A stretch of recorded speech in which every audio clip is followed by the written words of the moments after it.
Assume that, based on current intelligence analyses, the U.S. Pacific Command, the military agency responsible for overseeing operations in the Asia-Pacific region, detects a situation that could ignite World War III.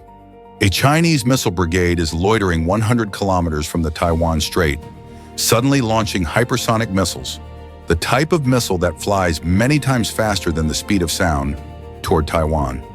Unaware of anything, the U.S. immediately activates AUKUS, the military alliance between the U.S., UK, and Australia, aimed at sharing technology and providing mutual support to stop the aggressors and make them pay dearly. Beijing will quickly realize why declaring war on the U.S. is the stupidest idea. Meanwhile, the USS Gerald R. Ford Carrier Strike Group, a large U.S. aircraft carrier, is patrolling the Western Pacific, performing the familiar role of U.S. forces, protecting freedom in the Indo-Pacific so that global trade can flow smoothly without being bullied by Beijing. They are positioned 200 nautical miles from the Chinese coast in international waters, where annual trade worth $5 trillion occurs regularly like clockwork.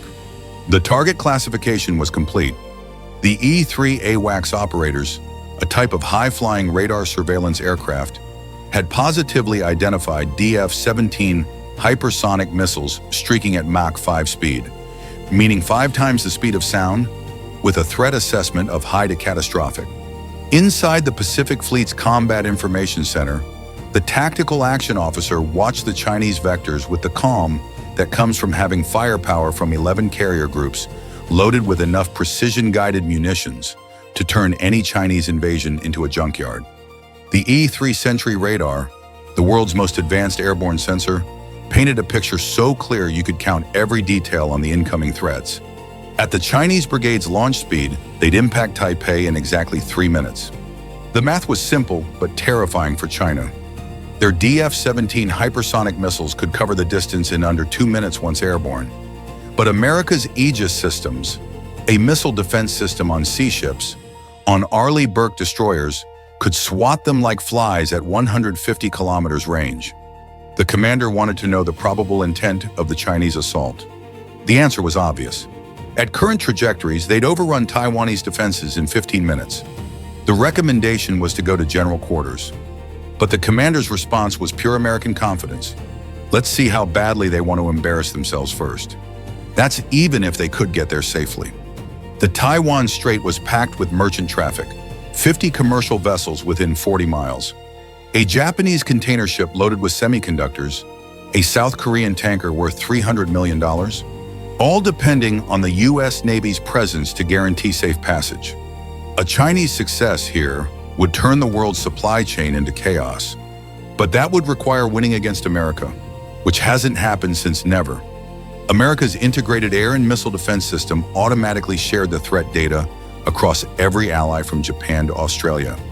The Ford herself, 100,000 tons of floating American might carrying 75 F-35C Lightning II fighter jets, adjusted her flight operations with Swiss watch precision. Destroyers like the USS Zumwalt and allied ships from Quad partners, an alliance between the US, Australia, India, and Japan, shifted positions to screen the carrier, turning any Chinese advance into a one-way ticket to the bottom. The tactical picture went from concerning to dangerous.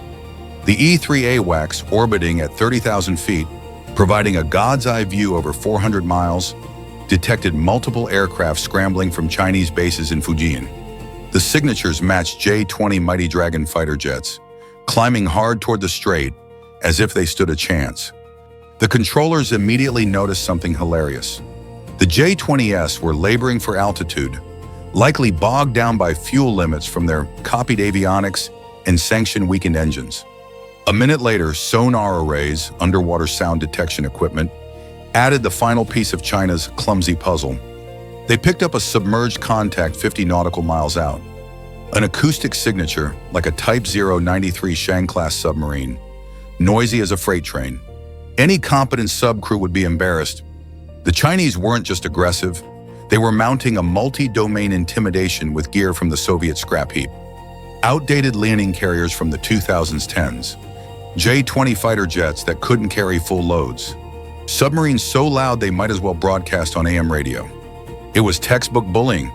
the kind that only works if your target is too weak or too scared to fight back. Unfortunately for Beijing, they just challenged the wrong superpower in the wrong ocean.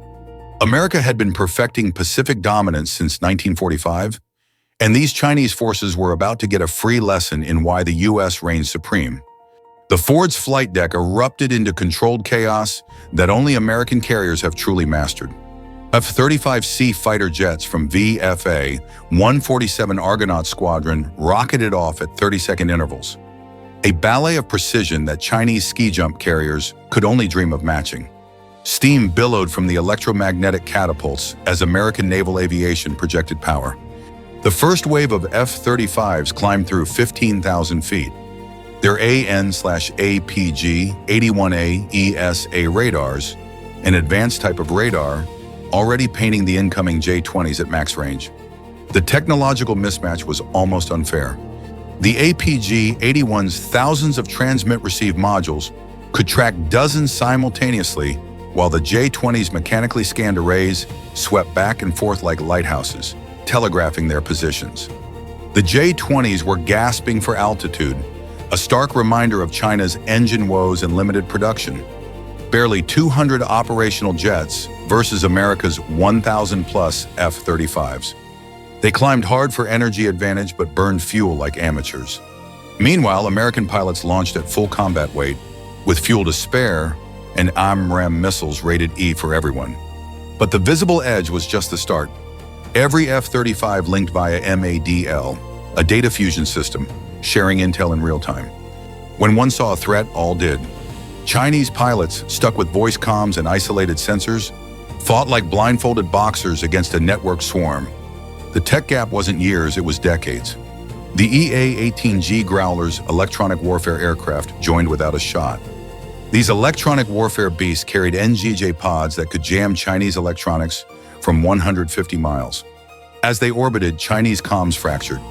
On J-20 scopes, ghosts multiplied. American jets appeared, vanished, split into decoys. Locks broke like brittle ice. The Chinese chased phantoms while real threats closed unseen.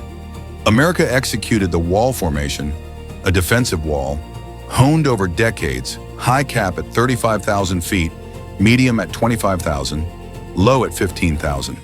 Overlapping kill zones, mutual support, no escape without entering a weapons envelope. The Chinese bunched up, relying on visuals in their clunky data links. Predictable, vulnerable. Their mighty dragons looked fierce in parades, but were relics against 21st century warfare. The RC-135 rivet joint, a spy plane, fed critical intel. This Boeing spy plane had been circling for hours, cataloging every Chinese emission. Linguists aboard caught gold. Dragon confirms pilots requesting clearance for aggressive intercepts. Repeat, they're asking permission to buzz our lines.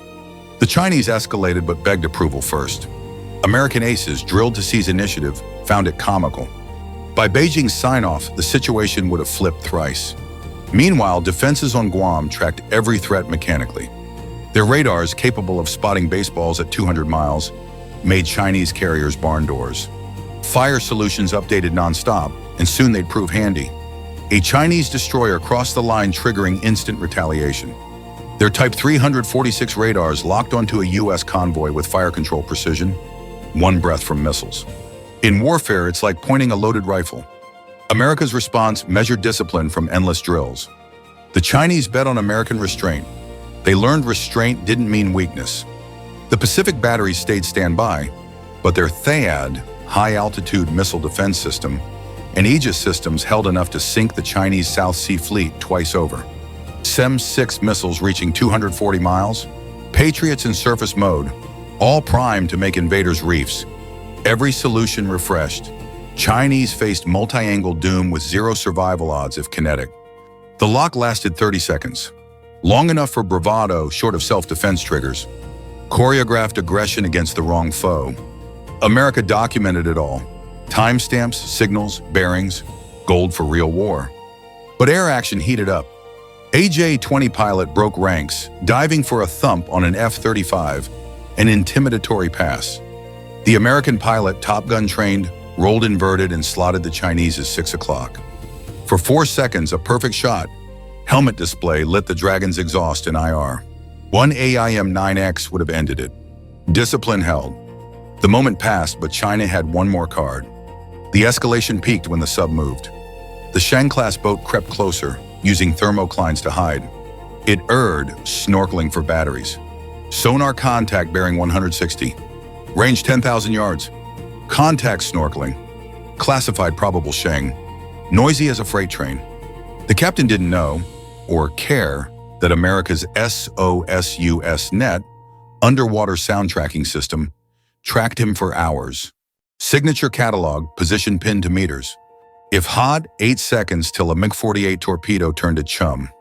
The picture screamed incompetence. Chinese boxed in. Hainan northwest, carriers west, sub-southwest. If shooting started, none survived 5 minutes. And America was about to demonstrate how. The superpower launched everything flyable. 200 aircraft from bases in Japan, Guam, and carriers. A massive show in years. F-35s with live ordnance. Growlers blacking out grids. E-3RS owning the electronic high ground. The sky darkened with American wings. Growlers hit first. NGJ pods at full fry Chinese screens into chaos. Fakes by hundreds, reels vanished in noise. Chinese controllers saw threats everywhere. Then the subplay, a Virginia-class submarine, shadowing for days, surfaced 4 miles from a Chinese carrier. Close for lookouts to see her sail glint. Psychological gut punch. Days undetected. Chinese anti-submarine warfare, helicopters, buoys, sonars, failed against 7,800 tons of stealth. If war, the carrier was toast. The commanding officer ordered emergency surface for effect, bursting like a whale, water cascading. Enough for photos, reports. Then she dove, message, we own undersea. In air, American air combat maneuvering shredded desperate Chinese. J-20S, low on fuel from rushed launches, couldn't match turns. Engagements ended identically. America in kill position, Chinese defensive, tanks bingo, meaning out of fuel. One by one, they peeled home, landing on fumes, some seeing emergency lights first time outside simulations. On sea, America's Rapid Reaction Forces, multinational from AUKUS and QUAD, countered Chinese probes. Zumwalt stealth destroyers, Virginia subs outgunned Type 052D destroyers stuck in waves like antiques. Tomahawks rained precision from 1,000 kilometers, turning advances to craters. The mismatch. America's 11 carriers versus China's 3. 32 allies' logistics versus isolated supply lines.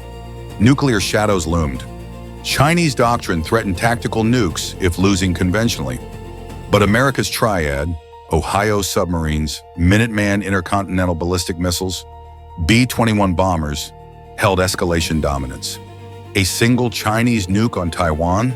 Mutual assured destruction meant proportional response, turning Shanghai to glass without full exchange. Shawnee blinked, recalling forces to avoid annihilation. Cities like Beijing faced ruin in weeks from conventional strikes alone. No nukes needed. The Chinese began its withdrawal. Official Chinese Communist Party communications spoke of completing scheduled exercises, but everyone knew the truth. They'd come to demonstrate Chinese power, to intimidate lawful allies. Instead, they'd received a lesson in why the Pacific is America's domain. Bye for now. If you enjoyed this what-if scenario, hit like, subscribe, and drop a comment. What do you think would happen in a real US-China clash? Stay informed, stay vigilant.